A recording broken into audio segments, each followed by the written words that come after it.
Welcome to Locked On Golden Knights. Bruce Cassidy arrives in Las Vegas. More after this. You're Locked On Golden Knights, your daily podcast on the Vegas Golden Knights, part of the Locked On Podcast Network. Your team every day.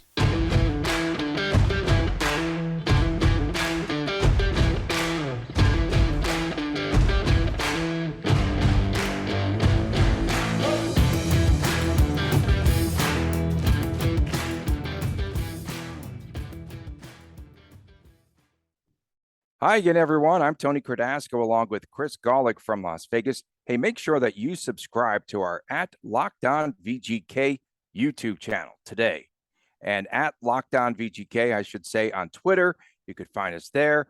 Of course, thanks for making us your first listen each and every day, especially on a Monday morning. It's free and available wherever you get your podcast. I am at Tony Dasco on Twitter. He is at TD Chris G. And Chris, VGK head coach Bruce Cassidy and his family arrived in Las Vegas a little over a week ago. We found out over the weekend.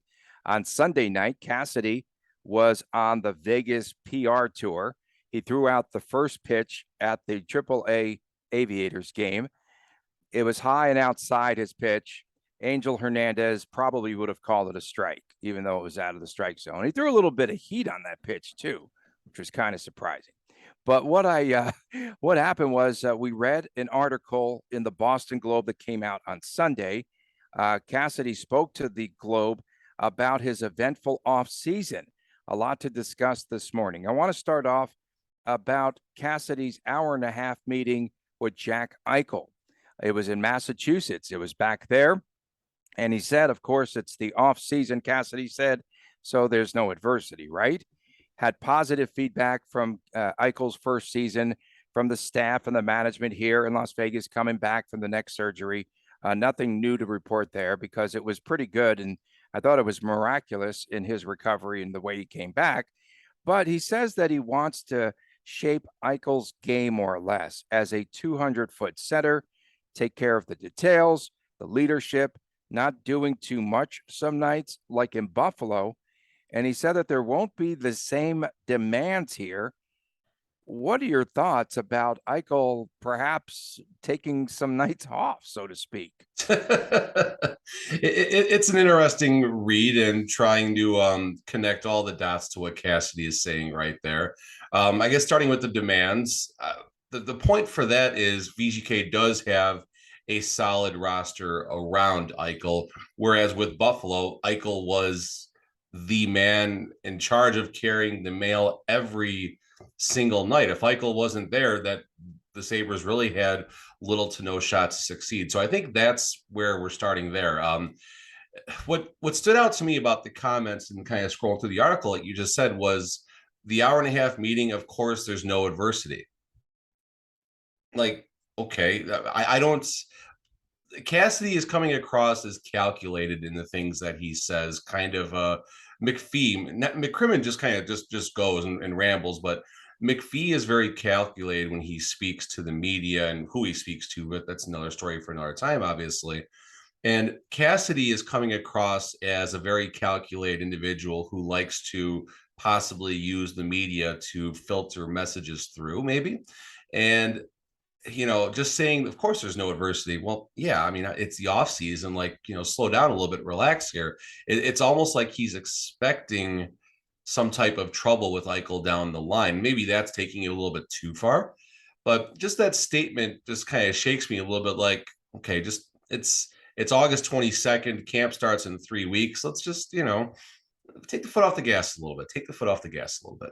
I just have a feeling that Cassidy is in Eichel's head. I really do. I just think he's playing some mind games, some tricks with Eichel to get more out of him. I don't know quite what the angle is for Cassidy, but I just find it interesting too because I would have to believe there's going to be a transitional period without, of course, the Mad Max is no longer around here, Pacioretty.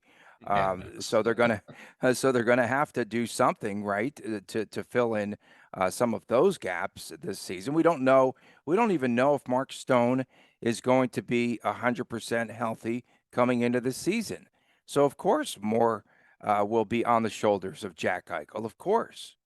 Yeah, I mean, there's so many questions right now, and we're gonna hit segment two about hopefully answering some of the questions about some of the holes in the roster currently.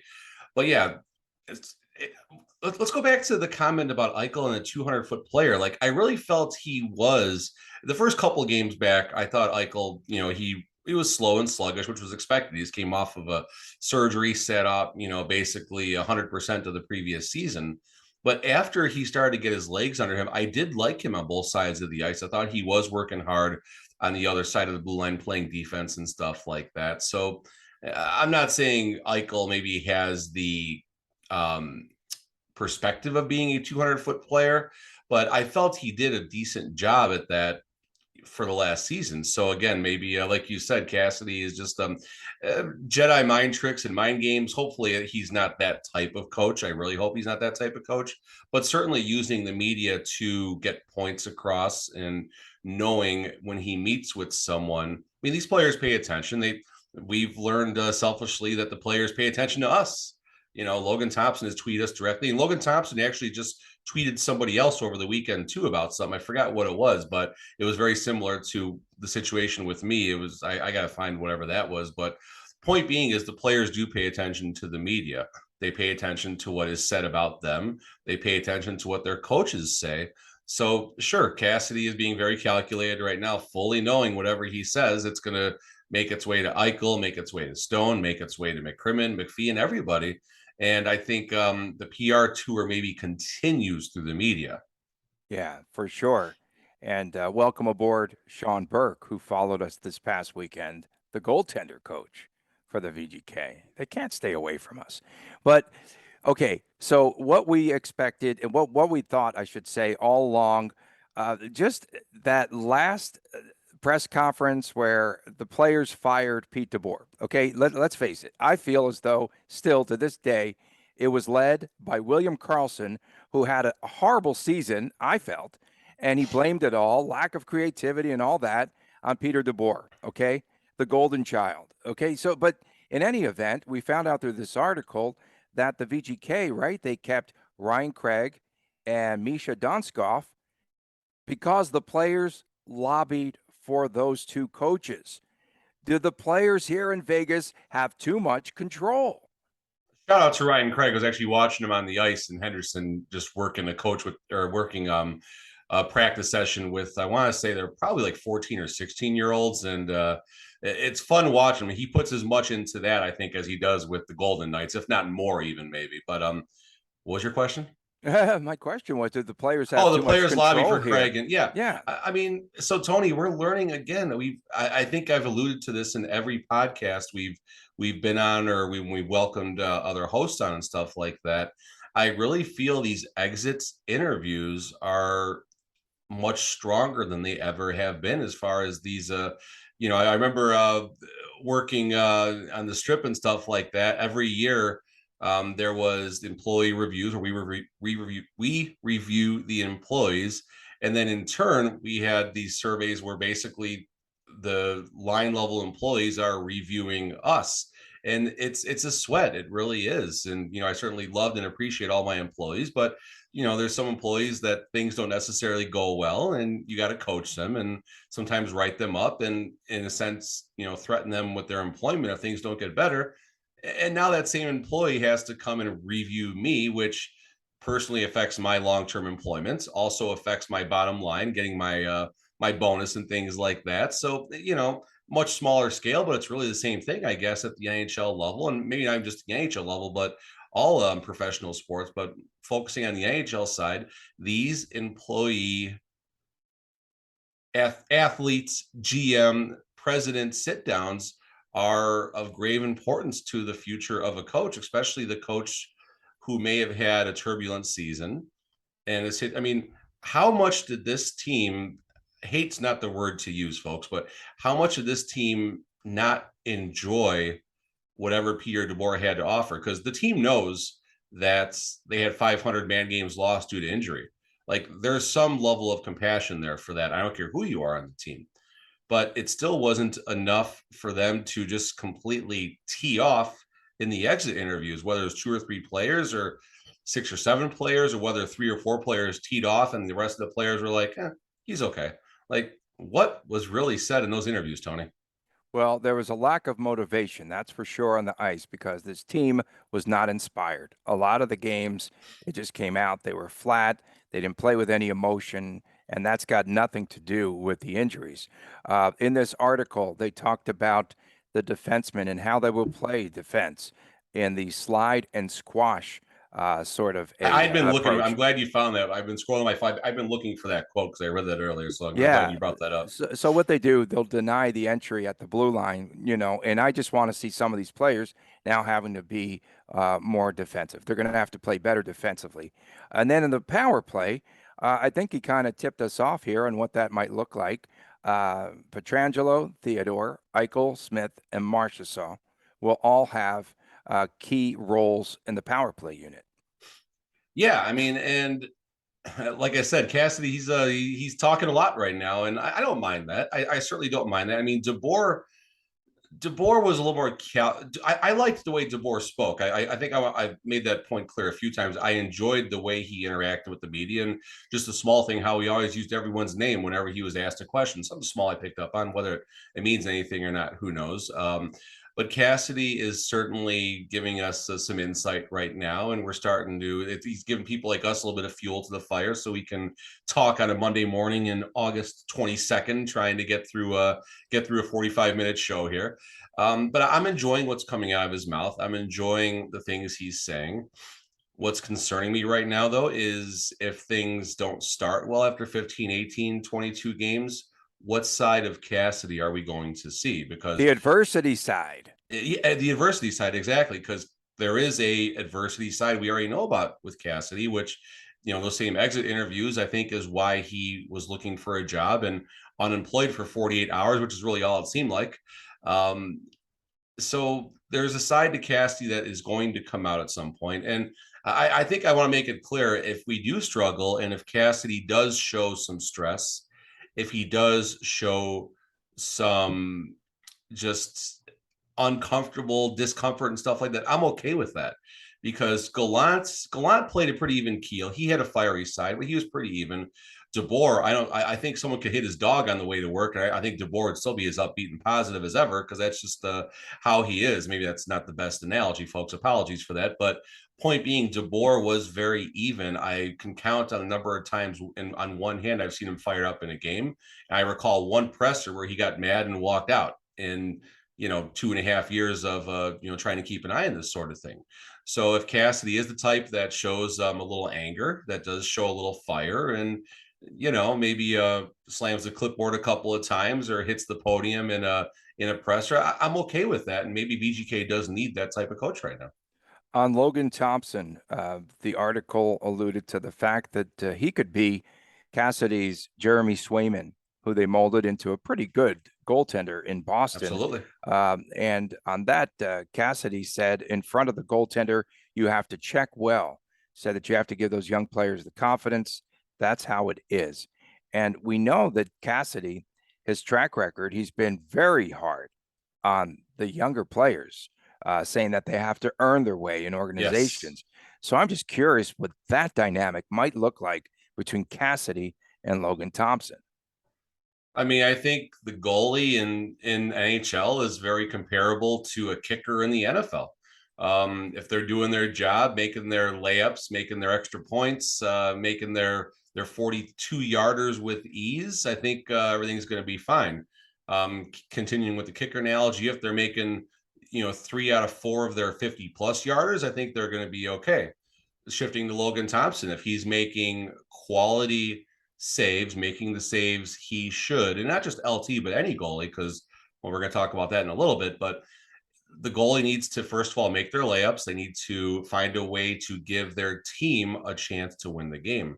And if they're giving up softies out there, then certainly that is not that's not the path to success. And Cassidy will certainly, I think Cassidy could be the type where he might say something in the media, which basically hangs the goalie out to dry. Not even just LT, but it could be any player on the ice. And that's when VGK fans VGK fans want to show all this passion for players like Fleury, and they're upset about Pacioretty leaving, and oh my God, Gallant got fired, and some people do support DeBoer and all that, but VGK fans, you might be in for a very interesting season that I don't know if some of you are ready for. To be frank, I'm not just talking about the success on and off the ice or anything like that. I'm simply talking about a turbulent season, and I'm not saying a turbulent season cannot be a successful season by any means. I am certainly not alluding to that. This could be the type of season where we're seventh in the division until December. And oh my God, what did we do? What's going on here? But then the tides start to turn a little bit, and all of a sudden you're third in the division come mid-March, and you make a run to have a comfortable spot in the division, and you make a playoff run. That is not out of the realm of possibility for this season. And I just wonder if VGK fans are ready for that. Yeah, it's going to be real interesting. And Cassidy also did comment on the miniature bust giveaway. Thought it was interesting. He said, "What are you going to do?" And he hopes that miniature bust looks like him. I mean, okay, so I guess VGK is in his head. At least maybe the ego isn't taken off yet. I mean, I don't know, I'd have a pretty big ego if I got a gold bust if I land somewhere after 5 minutes. So why not? Coming up next, Chris continues to peck away at possible new additions for the Vegas Golden Knights. You're listening to Locked On Golden Knights. You're hanging out with some friends and putting back a few drinks. A few becomes a few too many as the evening comes to an end and people start to head out. You think of calling for a ride. Nah, you live nearby. You can make it home okay. It's no big deal. What are the odds that you'll get pulled over anyway? And even so, what's the worst that could happen? Your insurance goes up, you lose your license, you lose your job, you total your car, you kill someone. Everyone knows about the risks of driving drunk. The results are tragic and often deadly. However, that still doesn't stop everyone from getting behind the wheel while under the influence. That's why police officers are out there right now looking for impaired drivers on our roadways to save lives. So if you think you're okay to drive after just a few drinks, then think again. Play it safe, plan ahead to get a ride, please. It only takes one mistake to change your life or someone else's forever. Drive sober or get pulled over. Welcome back to Locked On Golden Knights. Tony Cardasco and Chris Golick in Las Vegas. Thanks for making us your first listen each and every day. And by all means, please subscribe to our Locked On VGK YouTube channel. And Chris, on Sunday, we had our good friends from Professional Amateurs. I really like that name. They do a podcast up in Canada, kind of tweeting and giving us a shout out and asking us about one of the recent podcasts about whether or not we would want here in Vegas John Gibson to be the goaltender. Now, we've heard his name before, okay? Looked up his salary, just $3.3 million, 3.19 goals against average last year, a 904 save percentage. Wake up there, Chris. No, it's John Gibson. John Gibson makes me tired. I'm bored. You think he's a boring goaltender? Is he a serviceable goaltender? Is he better than what VGK has right now? Is he a serviceable goaltender? Yes. Obviously, he is a serviceable goaltender. And I don't have stats to back any of this up, folks, right now. I'm simply just going off of my perspective of watching him on the T-Mobile ice for the last, 4 or 5 years or something like that. Because I think he's been with Anaheim for that long. He's been with Anaheim for a while now, obviously. And he's still only like 29. So he could definitely get a nice 10-year contract, which VGK would get gladly 6.2. 6.2, no problem. VGK would gladly reach his demands. So John Gibson, the positive side about John Gibson, there are nights where he is absolutely lights out. He is the starting pitcher that has that no-hitter bid going through about the 6th inning, and they get the first out in the 6th inning, and then all of a sudden there's a little seeing eye single down the line or something like that. Garrett Cole. There you go.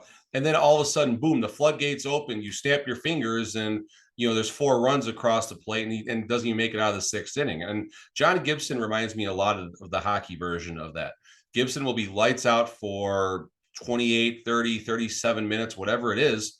And then all of a sudden, boom, there's 4 goals on the board before 10 minutes left in the third. Is he a serviceable goaltender? By all means. Would he be okay here in Las Vegas? Sure, he would be fine. But I think there are other ways we can utilize our available cap space to address the goaltender position and also do some work on our top 6 or top 9 forward side. Could Gibson work? Fine, but is that the best utilization of our assets right now? I certainly don't think so. Okay, so last week we shouted out some possible potential free agents that could wind up here in Las Vegas: Rodrigues, Kessel, Sonny Milano. Any new additions to your list? Not really. My perspective, there's a few different ways VGK goes right now. Nic Hague is still their priority, and whatever is whole, I'm starting to wonder if there is some more trade talk happening there. What's I'm really going on wondering there? I'm wondering if a sign and trade might be in the works for Nic Hague, number one. Okay, so just to stop you there for Yeah, go 1 ahead. second. Okay, so July 22nd was when the qualifying offers ended. Okay, that expired at that point. So where does that? He didn't go to arbitration. We haven't heard anything. It's been very silent, as you mentioned. So now, yeah, what does happen with Nic Hague? I'm starting to wonder too. I think VGK maybe is because July 22nd to now, the Leonard news came out after that, obviously. And maybe there is something big in the works because Nic Hague is probably commanding 2.5 to 3.2. Is that maybe a reasonable spot based on his output and age and ceiling? And I'm okay with anything in that range. Obviously, 2.5 is better than 3.2. I But think I he'll think go we for can. 3. He's got to go for 3 now, I think knowing you pencil what him at Nick $3 Waugh million. got. Yeah, now knowing what Nick Waugh got. Yeah, I think you pencil him for $3 million, and that's term, very, very safe. and some Yeah, term. there's 3 going to be some years. term. 3 years. 3 and 3 is fine. I'm okay with that. I'm okay with 3 and 5 even. I mean, based on his age, if it's listen, give him 6 if he takes 2.8s. I mean, I think he can be serviceable for a long time. And if we can sacrifice some term for salary, I think that's beneficial for both sides. Kind of going back, I think the path is a bit muddied now for which way VGK is going to go. Let's assume Nic Hague is in the picture. Let's chop off $3 million. That leaves us between $4 and $6 million to work with, depending on what happens with Nolan Patrick. We hope his health, first of all. That's the only thing that matters, but there is a business side of this too, and how his health affects the VGK.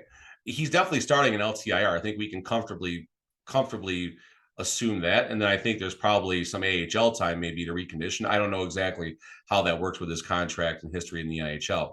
So let's assume there's $4 to $6 million. The first plan, if you sign Paul Stastny, he was, I think, 3.7 last year. He's not going to get that as a 37-year-old, even scoring 20 plus goals. If you sign Paul Stastny, that tells you what they're going to do with Chandler Stevenson, right? If you sign Stastny, you have to slot, at least with a healthy VGK. That means Stevenson is probably your line one winger along with Stone and Eichel. I don't know if I like that necessarily, but if they sign Stastny, that's what's going to happen. And then Stastny and Carlson are your second and third, and you still got Howden and Waugh as your fourth and fifth centers as things kind of shake out throughout the season.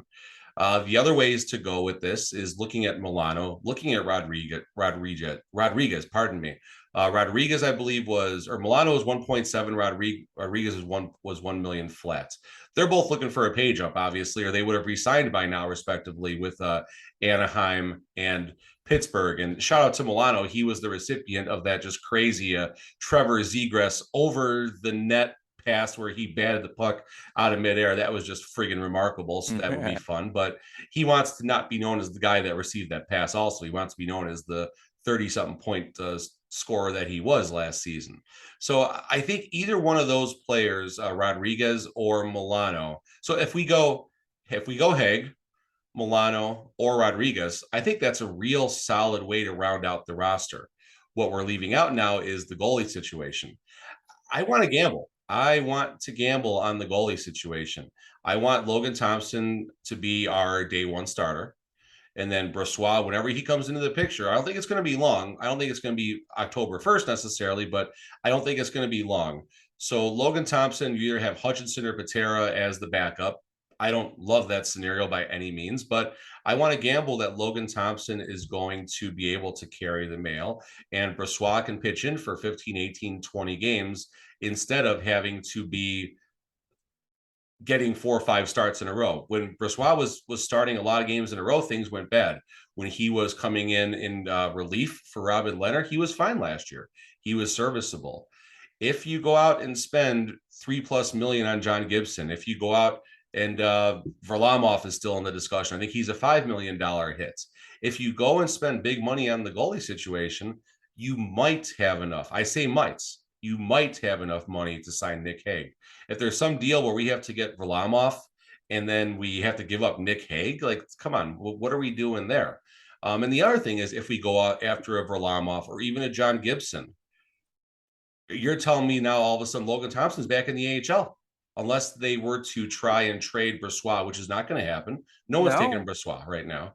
Yeah. And the only way we might be able to shed Brossoit at that point is by sending him through waivers, which he probably clears. And now all of a sudden you got $2 million as your AHL starting goalie. Like, no, I think this is the time when we gamble on Logan Thompson carrying the mail, whether it's Hutchinson or Patera backing him up. I don't care. Brossoit does become the backup probably within the first, 3 to 5 weeks, and we roll the dice and see what happens. If something happens, if the team is performing, but LT is not the goalie, then we address that. I mean, VGK will make a trade. They'll do something. They'll dig up someone out of somewhere, but let's gamble, because that gives our roster the best chance of success by gambling on Logan Thompson being an A1 level starter, which he did prove he was in a short stint last year. Okay, so the other day I put on our Locked On VGK Twitter handle an over-under on Jack Eichel points, 90.5. I think I put up there. It's a good number. It's a perfect number. Most of the fans, two-way action. Okay, so most of the fans though did take the over. Now I'm going to maybe put you on the spot.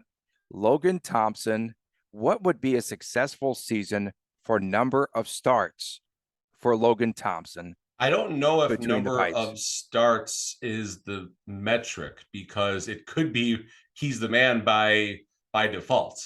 So let's assume we have a good backup in Brossoit being able to do a good job, and let's just maybe assume Patera or someone else or Hutchinson can do something back there. So why I'm framing that is because I want Logan Thompson to have the pressure of not being able to be basically replaced, I guess. So that's the way I'm framing my answer. If Logan Thompson has 60+ starts, I'm hoping that means good things are happening, and it's not simply by default because we have no one else to go to. But I think if Logan Thompson, some way, shape, or form, if he logs 62 or greater starts, I think somehow that means good things are happening. Yeah, that's a positive sign. And back to Stastny before we go to break, but his last contract was close to $20 million for 3 years. So are they going to spend money on Paulie Walnuts again? I think he's my neighbor. We talked about that in a previous podcast. He's not watering his lawn this morning, but he's still in Vegas right now. We know that. And I think there'll be a discount if he does want to come to Vegas. Can you sign him for a $3 million contract? I don't know.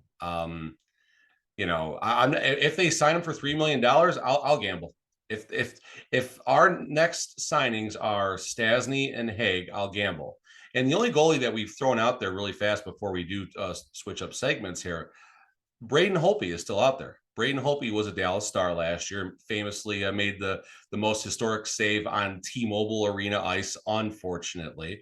He's familiar with Vegas, familiar with the rink, had some of the biggest games of his life here. And I think his last contract, if not mistaken, was $175 or $2 million.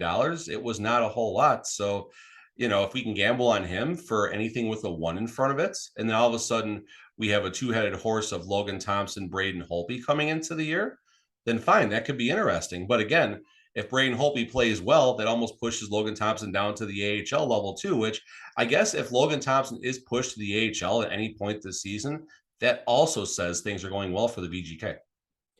Coming up next, odds to win the Stanley Cup, according to betonline.net, and VGK, folks, is not a favorite. More after this on Locked On Golden Knights. Welcome back to Locked On Golden Knights. Tony Cardasco, Chris Golick in Las Vegas, and perhaps a fine is in place for Stastny watering his lawn during non-watering hours. But Bet Online, Chris, betonline.net has the latest Cup odds. VGK is plus 2,200 below Colorado, the Avalanche at plus 375 to repeat, below Florida, Tampa, Toronto, Carolina, Edmonton, Calgary, the Rangers, the Kings, and the Wild. Would you take a flyer on VGK at those odds, knowing that they still have some available cap space? There's a couple ways to look at that. And one, if you're a fan and just want to sweat the action, by all means, folks, take $100, take out $20, whatever, because you're getting 22 times your return. So throw down $100, you'll get a payout of $2,400, your original, or 23, whatever the number is. You get over $2,000 back if you shove a hundo into the machine for Bet Online, so to speak. What really stands out to me before we even hit on VGK is Colorado's is plus 375. Repeating is very difficult, although Tampa just did it. And then Florida plus 1,000 is the next line right there. Like, that by itself is very remarkable. That's a very lack of respect, not just for Florida, but all the teams behind. Is plus 2,200 the right number based on where VGK sits? I think so. Of all the teams, I don't think Minnesota should be a better favorites. You're only at $2 there as far as the difference. But every other team on this list, I certainly am okay with, I think. I mean, the Kings, made some good moves in the offseason. Rangers had a great run. The Flames are still a very powerful team now. Oilers are supposedly improved in net. We'll see about that. Carolina, Toronto, just drop Toronto, though. Take Toronto's to make it out of the first round. I don't care. Toronto will never make it out of the first round of the IHL Stanley Cup playoffs. So it's fun. I think the number is probably right. This has to be the longest odds we've been to open a season since season one, when you could have gotten plus 500 if you were really lucky. Yeah. And the past few seasons, VGK has entered the season as one of the favorites. So now, what are they going to look like as far as an underdog? And that's a big question. I mean, I think the underdog role is a little more comfortable than the favorite, right? I mean, you look at what happened season one, and even in season one, like, it took a long time for the books to catch up, right? I mean, the big move was 500 to 150.